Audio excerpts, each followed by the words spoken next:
Okey, Assalamualaikum warahmatullahi wabarakatuh. Waalaikumsalam, cikgu. Selamat sejahtera. Okey, Alhamdulillah hari ini selepas cuti seminggu, kita sambung kelas kita untuk peringkat 3 sebenarnya habis dah. Dia punya syllabus sudah habis. Hari ini kita nak ulang balik berkaitan dengan format laporan penghasilan produk. Okay, yang ini merupakan 40% daripada markah PP3. Tapi disebabkan PP3 kita dah ada, jadi kita belajar juga cara untuk nak buat penghasilan folio ni. Format-format dia secara detail. Okay.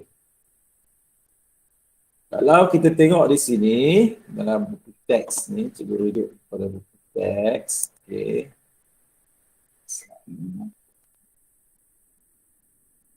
Okay, kita tengok kita cukup besar sikit. Okay. Nampak tak? Dalam skrin tu. Okay. Okay. Kalau kita tengok format laporan tu, dia folio ni yang sudah-sudah tahun lepas tak ada PT3 tahun lepas 2020 PT3 tak ada. Jadi benda ni pun dah pelajar-pelajar tak buat tahun ni pun PT3 tak ada. Jadi pelajar-pelajar pun tak buat, tapi cikgu harap tahulah bagaimana kita nak buat laporan ni macam nak buat. Ada pelajar-pelajar yang hantar lebih kurang ada 30 muka surat catat, ada yang kurang. Okay, dia punya format cara buat dia, yang pertama sekali muka depan. Cikgu dah hantar dulu sekali kat kamu ni satu dalam grup WhatsApp tu, dia punya contoh-contoh yang pelajar-pelajar 2 tahun sudah buat. Okay, cikgu bagi tu di antara mereka-mereka yang terpilih yang baik laporan dia. Okay, muka depan, kemudian ada penghargaan. Muka depan ni dia punya borang cikgu bagi ni, lekatkan saja dalam folio tu. Kemudian penghargaan ni ucapan terima kasih kepada pihak-pihak yang beri sumbangan, contohnya kepada mereka-mereka yang dulu mengisi borang-borang seperti pelanggan, dan juga borang-borang untuk memperbaiki apa yang kita buat. Kita cipta tu ada penambahbaikan, dia buat satu komen untuk memperbaikinya. Jadi kita ucap terima kasih kepada yang memberi sumbangan tu. Kemudian abstrak ni ringkasan tentang projek secara keseluruhan. Okay. Tak sampai pun satu muka surat. Okay. Lepas tu kandungan ni maksudnya ada dia punya bilangan dia, ada dia punya tajuk dia dan juga surat.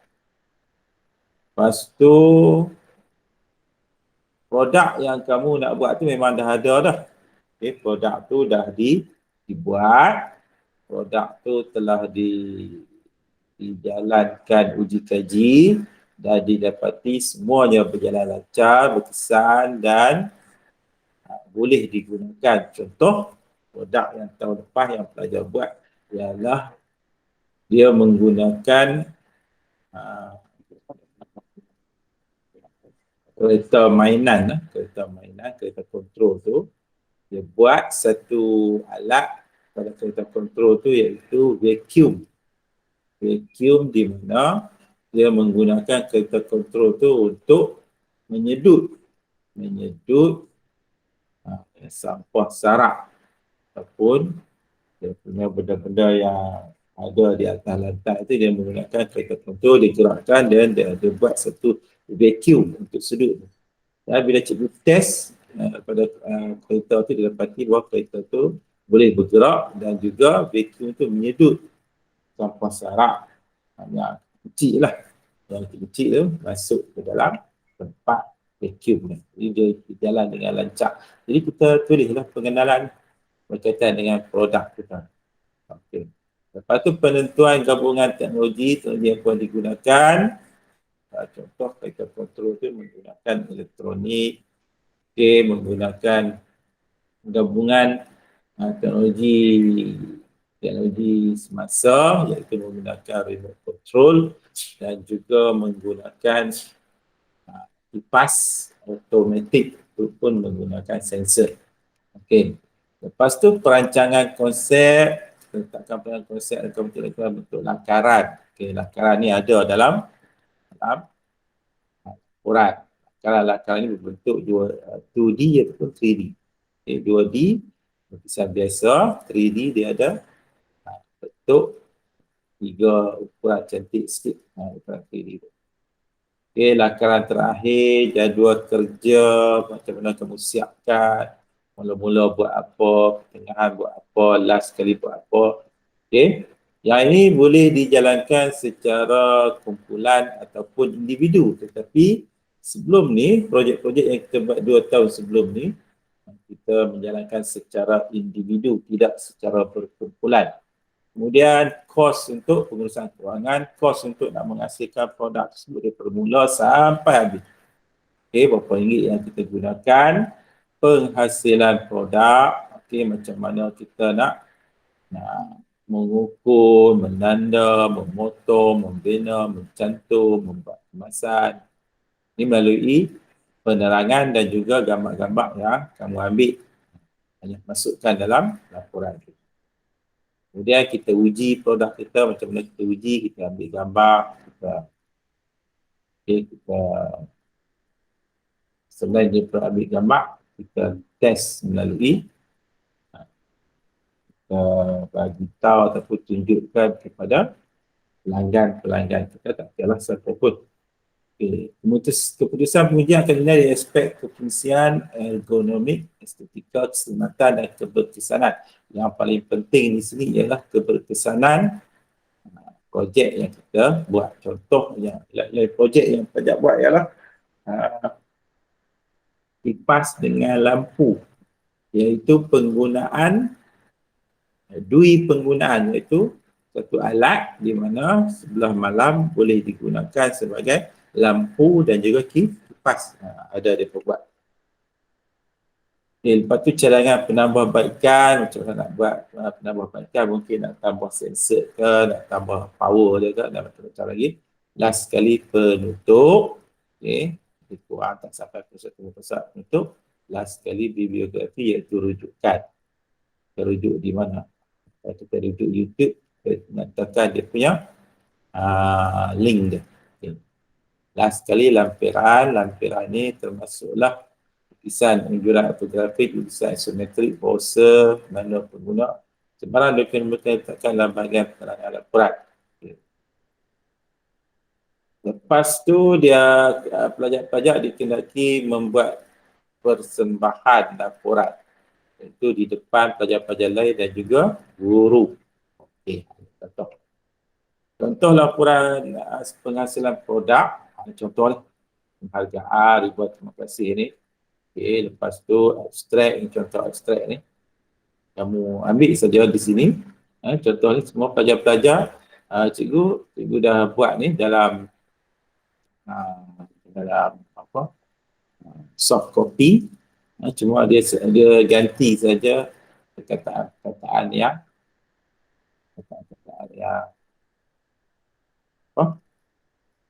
kata macam contohnya yang ni penggilah kasut, kita gantikanlah dengan vacuum automatik.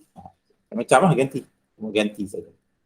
Okay, lepas tu kandungan, nampak ni contoh-contoh kandungan. Okay, pengenalan muka surat berapa, gabungan teknologi muka surat berapa, perancangan konsep muka surat berapa, lakaran akhir muka surat berapa, dia juga pengurusan kewangan muka surat berapa, pengujian dan penilaian, caranya penambahbaikan, penutup, bibliografi, lampiran last sekali. Sampai 13 muka surat. Sini ada 13 muka surat. Banyak sikit je. Okay, tapi kebanyakan pelajar buat lebih daripada 13 muka surat. Sebab tak cukup. No? Kebanyakan pelajar cikgu 2 tahun sudah ni dia buat lebih daripada 13 muka surat. Okey. Ni contoh-contoh pengenalan lah. Jadi cara dia buat tu borang kajian pelan-pelan ni, borang ni dah ada dah. Dah siap dah, boleh beli di koperasi, biasa koperasi jual. Okey. Lepas tu ni misalnya masalah inventif, project brief. Ni nama dia punya borang untuk project brief. Okey, aplikasi project brief. Gabungan teknologi, dia siap buat lah.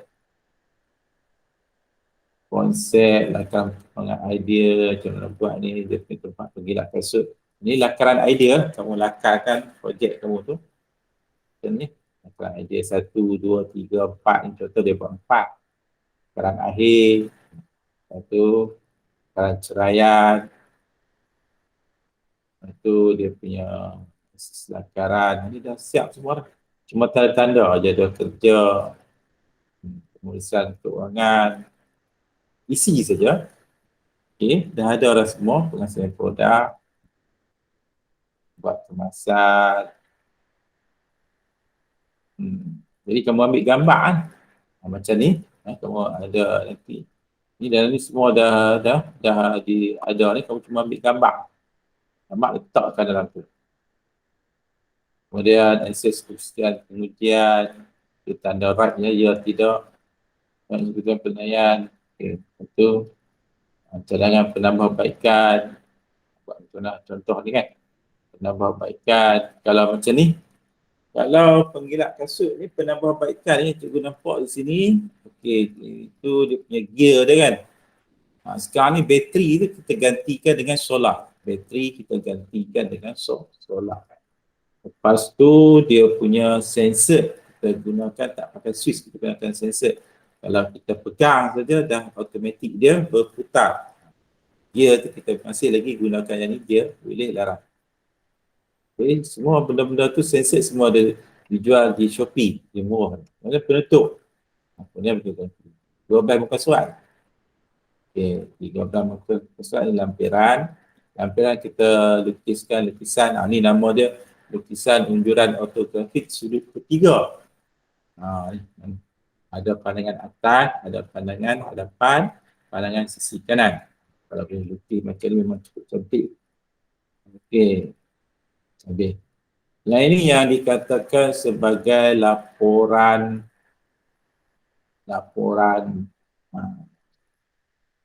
untuk projek folio. Siapa yang boleh buatnya, laporan ini lebih kurang macam ni. Put saja step-step ni yang ada dalam buku teks ni. Step-step ni, kalau boleh buat ni, kalau hantar ke cikgu ni, dan ni, tak kira projek apa ni, dia bagi untuk markah PBD dia 6, paling tinggi sekali. Dia ada 1 sampai 6. Okey, kalau boleh siapkan benda ni, sebab dia 40 markah, kalau boleh buat benda ni, siapa yang boleh buat lah, cikgu bagi dia punya PPD dia, nilai yang paling tinggi sekali ialah 1, 2, 3, 4, 5, 6. Dia boleh menghasilkan produk. Siap sekali dengan dia punya produk. Okey. Ini yang dinamakan sebagai laporan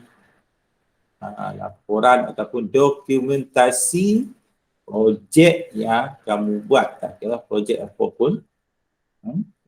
Apa yang kamu reka, apa yang kamu nak buat.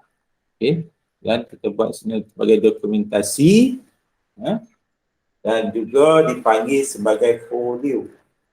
Kalau ikut di sini lebih kurang 12 ataupun 13 muka surat. Okey.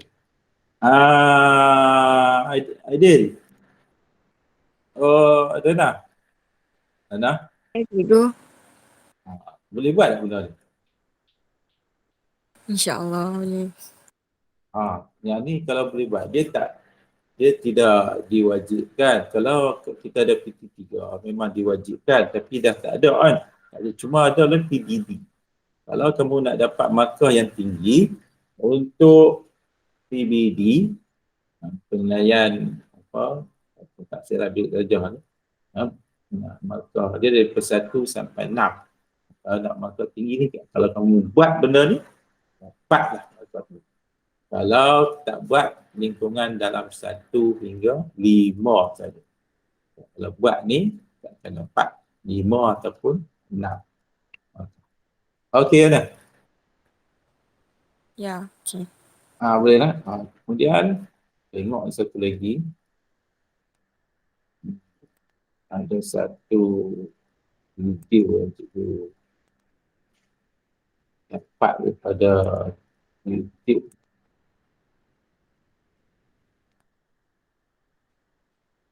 Untuk anak-anak pelajar sekalian, hari ini saya ingin menyentuh tentang sambungan ya daripada penghasilan produk bagi bab yang kedua.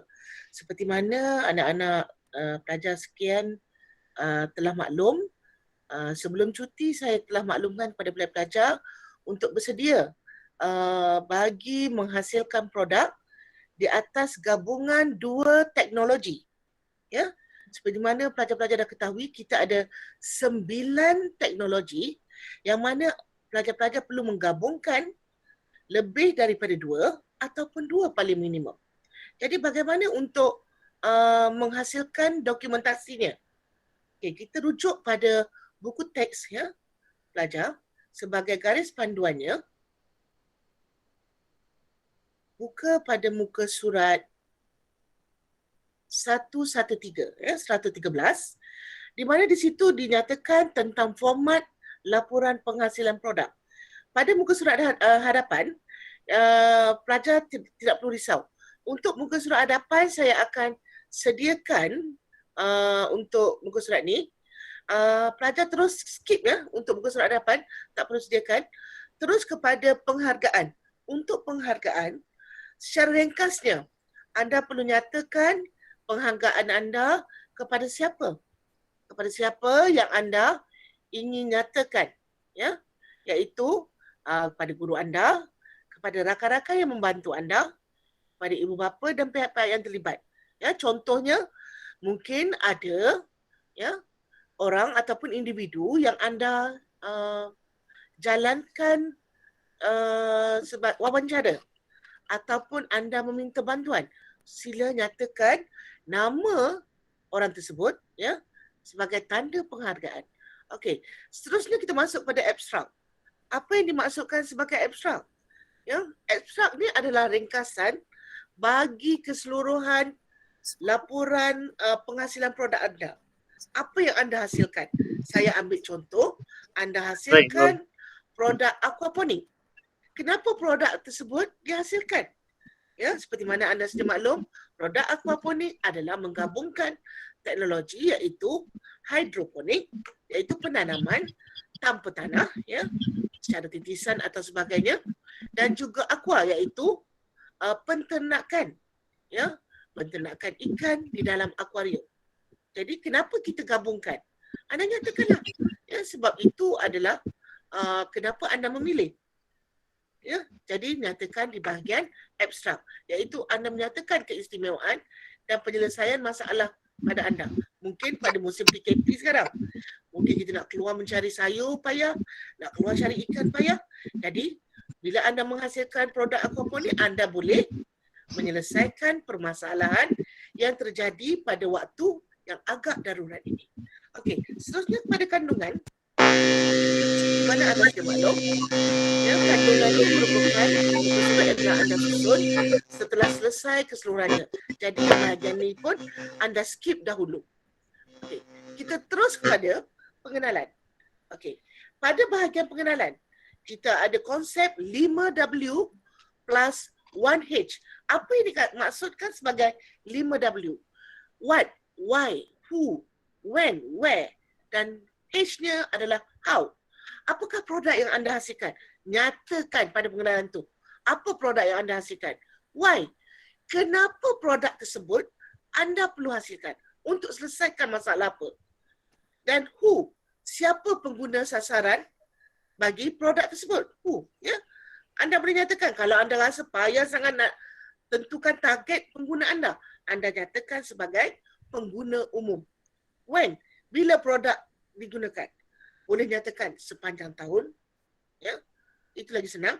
Where? Bila produk digunakan. Ya, di manakah produk digunakan? Maknanya boleh digunakan di rumah. Ya.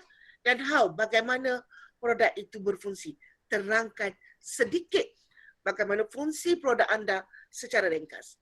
Dan dalam penentuan gabungan teknologi, ya, seperti mana yang kita maklum, dalam penentuan gabungan teknologi, cikgu dah beritahu sebelum cuti. Anda perlu faham apa yang anda ingin hasilkan gabungan teknologi tersebut, dan teknologi yang hendak anda gabungkan tu tak payahlah pelajar-pelajar pilih yang teknologi yang agak-agak susah, yang menyukarkan anda untuk hasilkan.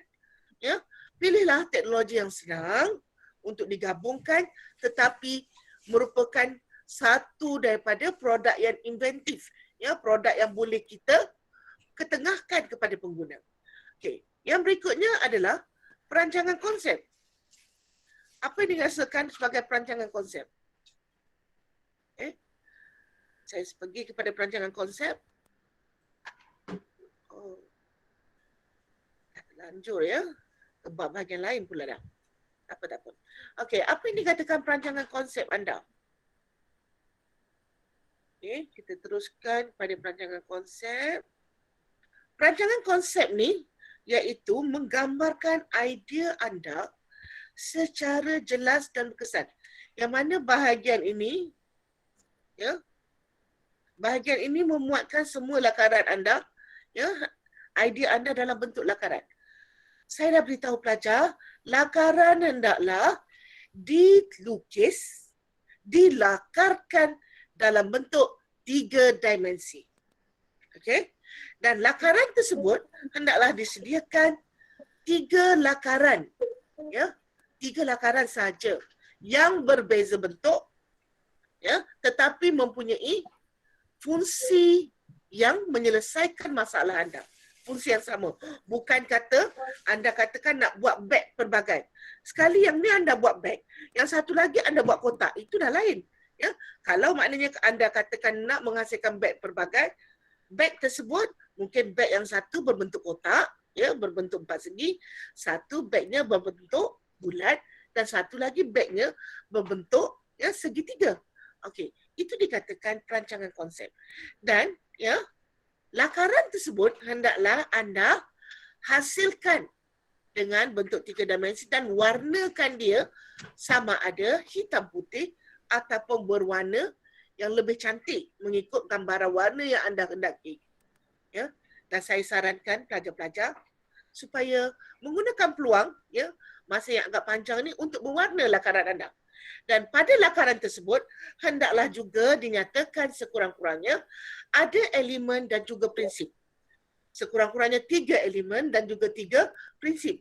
Nyatakan pada lakaran tersebut.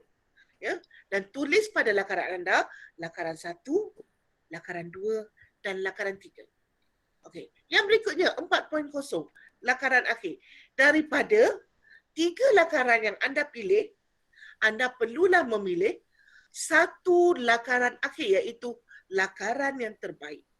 Lakaran yang terbaik tadi perlulah bermaklumat dengan lebih lengkap, iaitu dari segi elemen dan prinsipnya. Dan lakaran yang terakhir hendaklah dikemaskan dari segi lakarannya, ya, supaya lebih cantik, dan lakaran tersebut seakan-akan dengan projek sebenar anda. Okey, yang berikutnya, selepas lakaran, anda perlu menghasilkan jadual kerja. Bagaimana nak menghasilkan jadual kerja? Okey, kita tengok pada gambaran ni.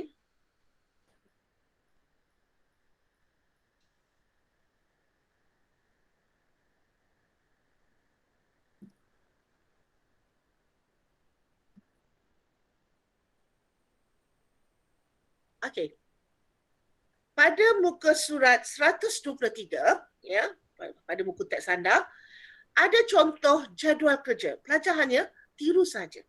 Ikut saja jadual kerja pada buku teks ini. Ya, tak payah ubah. Ikut saja seperti mana jadual kerja ini. Okey. Yang berikutnya. Okey. Yang berikutnya kita pergi terus kepada patah balik semula. Pada yang berikutnya iaitu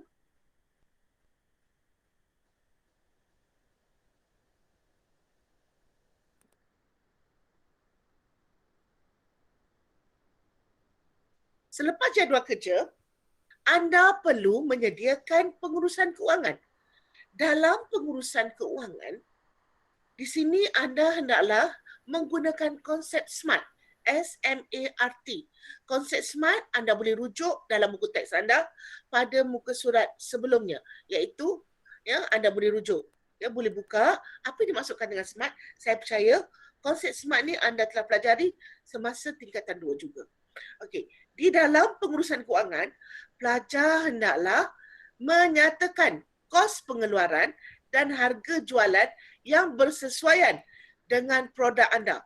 Bagaimana hendak menyatakannya? Okey, pada muka surat yang berikutnya saya akan tunjukkan contoh bagaimana nak menyediakan perancangan keuangan.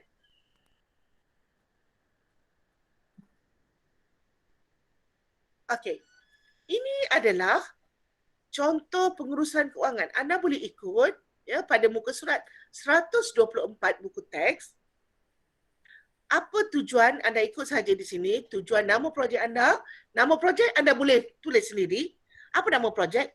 Cantik contohnya, saya bagi contoh. Beg Hanis. Beg Alisha.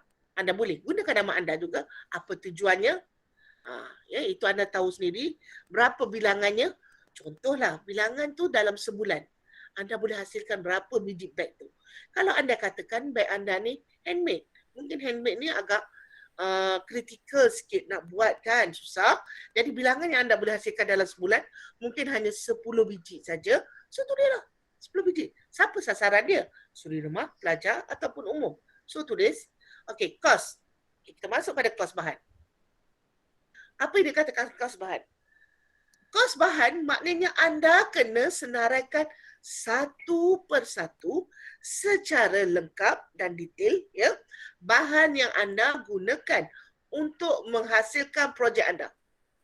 Okey, contohnya kalau menghasilkan beg, anda menggunakan beg tersebut daripada jeans terpakai. Adakah perlu masuk jeans terpakai? Kalau tak perlu, maknanya jeans tu dah banyak, anda tak perlukan nak masuk, tak payah masuk. Okay? Kalau jeans terpakai tu anda dapatkan daripada kedai bandar, mungkin dengan harga RM5, so anda tulislah jeans terpakai, kuantiti 10, harga kos seunit RM5, ataupun mungkin dapat lagi murah RM2, tulislah. Okey. Yang berikutnya, selain daripada jeans, anda menggunakan juga ada butang, ada zip, dan sebagainya. Ikutlah senarai tersebut satu persatu dan pastikan kos seunit tu adalah relevan. Jangan mengarut. Jangan mengarut. Takkanlah harga zip, awak letak zip tu harganya RM18. Kecuali lah awak pakai zip besi. Kalau awak pakai zip biasa tu baru berharga RM60 hingga RM80. Butang sebiji mungkin harga RM30. Ataupun awak ambil butang yang cantik sikit, sebiji harga RM50. Maknanya kuantiti tu biar berbaloi dengan apa yang anda nyatakan. Dan kira jumlah pada keseluruhannya setelah dicampur. Okey, kita pergi kepada B pula. Yang tadi kos bahan. B, bilangan pekerja kali masa kali kadar upah sejam dan bilangan hari. Bilangan pekerja minta tolong pelajar, jangan merapu. Tulis saja pekerja anda sekurang-kurangnya 2 orang. Jangan lebih daripada 3. 2 sahaja. Sebab saya mengandaikan anda adalah usahawan yang baru nak mula bertapak. Jadi bila kita nak mula bertapak, kita jarang menggunakan pekerja yang ramai. Jadi bilangan pekerja kita 2. Kalikan berapa masa dia bekerja sehari. Biasa normal orang bekerja 8 jam sehari. Kalikan 8 jam. Kadar upah sejam. Biasanya kadar upah sejam, kalau kita tengok saya daripada pengetahuan am kita adalah RM3 sejam ataupun RM2.5 sejam. Bilangan hari, berapa hari untuk dihasilkan beg tersebut. Mungkin dia menghasilkan dalam 10 hari ataupun 8 hari. Kira ikut yang logik anda. Okey, yang berikutnya cost overhead. Apa yang dimaksudkan cost overhead? Cost overhead adalah kos yang tidak terlibat seperti kos upah dan sebagainya, iaitu kos elektrik, kos air dan kos pengangkutan. Anda kira dekat situ cost overhead berapa. janganlah cost overhead tu terlalu melampau. Biasanya cost overhead kita gunakan elektrik, barulah berapa ringgit, RM3 ke RM2 ke, ya, ataupun sehari hanya 50 sen ke, bilangan harinya berapa, ya, kira. Okey, jumlah modal. Jumlah modal iaitu anda ambil daripada kos bahan anda keseluruhan, tambahkan dengan kos upah dan tambahkan kos overhead untuk dapat jumlah keseluruhan. Okey, kos jualan pula. Kos jualan seunit, kalau tadi anda kira bahan untuk 10 unit, ya, anda divide, maknanya bahagikan kos tadi yang anda campur jumlah modal tadi, keseluruhan bahagikan kepada 10, ya, jadikan kos unit campur dengan peratus keuntungan. Dan untuk mencari peratus keuntungan, saya dah ajar, ya, saya dah pernah masukkan dalam soalan ujian kita yang pertama dulu, bagaimana mengiranya kalau anda menganggap 30%, 30%. Dan mohon, ya, saya mohon pelajar, kos keuntungan, peratus keuntungan jangan sampai 100%. Ya, anda boleh buat peratus keuntungan antara 30 hingga 50%. Okey, yang seterusnya. Ya, keuntungan. Ya, maknanya keuntungan iaitu kos jualan tolak kos pengeluaran seunit. Jadi berapa ringgit anda dapat. Itu pun anda dah pelajari. Okey, realistiknya maknanya realistiknya berapa keuntungan tu, adakah berbaloi atau tidak dengan yang anda keluarkan. Tempoh masa. Ya, dalam 10 biji beg tu tempoh masanya mungkin ambil masa 10 hari. Ya. Yang berikutnya, penghasilan produk, anda boleh ikut format di sini. Ini dia menyediakan bahagian projek lain. Tapi kalau anda dikatakan di sini penghasilan produk mengukur, menanda dan mutu bahan, maknanya anda ukur dan tanda apa yang proses anda buat pada projek anda. Dan saya percaya pelajar-pelajar dah mula buat projek dia, ya, walaupun sedikit, tapi anda boleh mula mengarang, ya, untuk bahagian penghasilan produk. Membina dan mencantum. Kalau anda membina dan mencantum produk tersebut, jahit, ya, ataupun gunakan glue, ataupun mungkin anda menggunakan rebate, ataupun menggunakan sebarang produk yang lain, ya, anda nyatakan. Okey. Yang berikutnya, membuat kemasan. Maknanya membuat kemasan ni, apakah yang anda gunakan, elemen apa yang anda gunakan untuk mengemas produk anda. Contohnya membuat kemasan pada beg tadi saya nyatakan. Ya, dia nak nampakkan cantik, dia buat sulaman. Nyatakanlah kemasannya sulaman. Ataupun dia nak cantik, dia letakkan ribbon atau render. So, dia boleh nyatakan. Okay. Pengujian dan penilaian. Okay. Untuk bahagian pengujian dan penilaian, saya mohon pelajar ini anda berhenti. Stop dekat sini. Ya, skip yang ini dulu. Kita tunggu sampai naik sekolah nanti. Ya, sebab pengujian dan penilaian kita boleh buat semasa naik ke sekolah nanti. Sama ada diuji secara makmal, diuji secara nyata dalam kelas, ya, pengujian secara tunjuk bahan dan sebagainya, anda boleh nyatakan nanti. Okey. Untuk pengujian dan penilaian, saya tak nyatakan anda skip tu bermaksud anda tak boleh tulis. Anda boleh tulis ataupun boleh typekan, sebab saya dah nyatakan dokumentasi boleh menggunakan tangan, tulisan tangan, ataupun menggunakan komputer. Jadi anda buat dulu ayatnya. Jadi bahagian ujian apa yang anda gunakan, tinggalkan kosong dahulu. Okey? Sebab anda belum buat lagi pengujian di hadapan saya. Okey. Untuk analisis keputusan pengujian pun juga tinggalkan 8.2. Penilaian pun tinggalkan. 8.4 analisis keputusan penilaian pun tinggalkan. Dan 8.5 menilai kesesuaian produk pun just type dulu, ikut saja format ni, ya, ataupun tulis saja dulu. Dan cadangan penambahbaikan pun, ya, anda tulis saja, ya, dulu, tetapi belum secara detail lagi, ya, sebab biasanya cadangan penambahbaikan selepas anda present depan saya, ya, bentang depan saya, kita akan mendapat feedback daripada rakan-rakan dan juga saya. Dan itulah kita gunakan sebagai cadangan penambahbaikan, ya, sebab rakan-rakan akan membantu anda. Dan seterusnya penutup. Okey. Dan diakhiri dengan bibliografi, di mana sekiranya anda mempunyai bahan rujukan daripada internet, buku dan sebagainya, nyatakan. Ikut format ni. Ya. Okey, sekian. Salam, ya, daripada saya. Walaupun kita tak berjumpa, tapi saya ada di hati anda. Selamat berbuka. dan Assalamualaikum.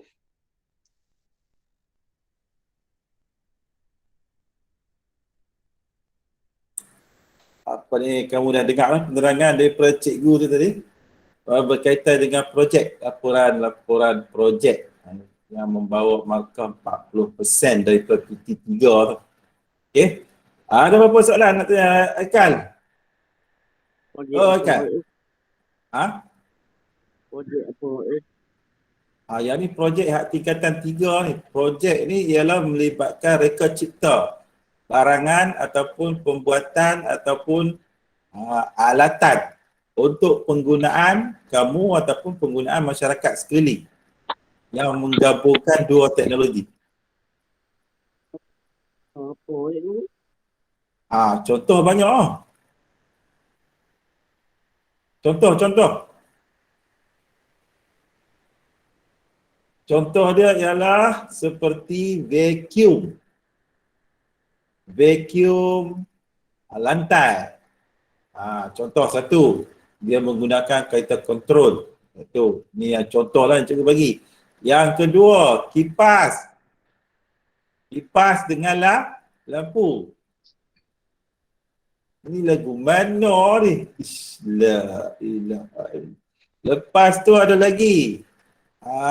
Kipas dengan lampu. Kemudian kita ada pisau. Pemotong. Pemotong lidi. Pemotong apa lagi? Pemotong cardboard. Macam-macam lah. Dia punya reka cipta yang kamu fikir bunyi. Cikgu mana buka cikgu? Lepas tu, kamera cikgu rosak. Lepas tu dia punya ciptaan yang lain. Yang ni, kalau kamu buat, markah PBD kamu cikgu bagi paling tinggi. Okey. Ada apa nak tanya? Dah habis ni? 9:30 lagi dah kelalai pula. Okey, ada apa nak tanya? Tak ada. Kalau tak ada apa-apa, itu saja untuk ni sebagai pengetahuan kamu untuk langkah-langkah pendokumentasian projek. Jadi law ni tak ada, tak. PT3 tak ada, kita pun tak wajibkan. Jadi kalau siapa yang nak buat, cikgu bagilah PBD dia yang paling tinggi ni 5 ataupun 6. Okey, boleh? Kalau ada apa-apa nak tanya, nanti boleh WhatsApp dulu. Okay, nah? Kalau tak ada apa-apa, itu saja untuk hari ini. Assalamualaikum warahmatullahi taala wabarakatuh. Jumpa lagi minggu depan. Okey, sama. Assalamualaikum. Salam. Cikgu. Okey.